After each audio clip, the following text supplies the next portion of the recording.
تجمع تماشابینان و عکسگیری در نزد نقاشی‌های رسامان افغان. از تماشابینان عادی تا دیپلمات‌ها هر یک این تصویرها را با دقت خاص تماشا کرده در آن زندگی مردم افغانستان را می‌دیدند. رسامان افغانستان بار اول است در چنین یک نمایشگاه در دوشنبه اشتراک می‌کنند.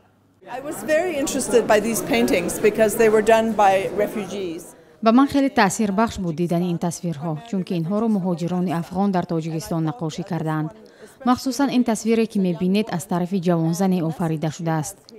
پیام این تصویر این است که من از ترس قوی‌تر هستم.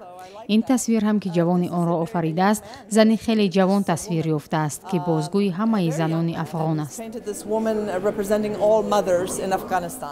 عاطفه عادلپور مهاجر زن افغان مؤلف اثر من از ترس قوی‌تر هستم است که در تاجیکستان به سر میبرد و وضع زندگی در وطنش را با سنگ‌ها تصویر کرده پیام خود را در آن بیان کرده است.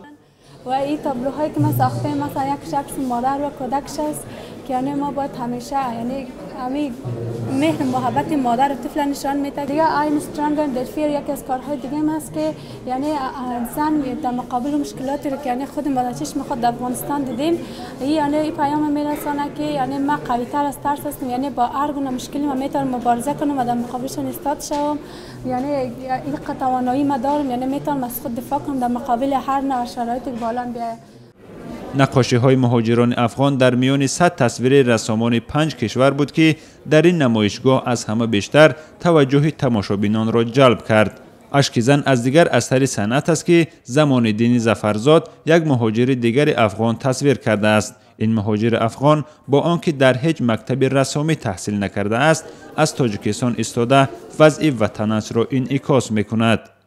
و من به خاطر همین رسم کشیدم که بتونم از طریق از همون احساسات خود نشان، احساسات مثل از ده ها هزارها مادر هستند که امروز در حال گریان هستند که فرزندایشان در جنگ از بین میرود.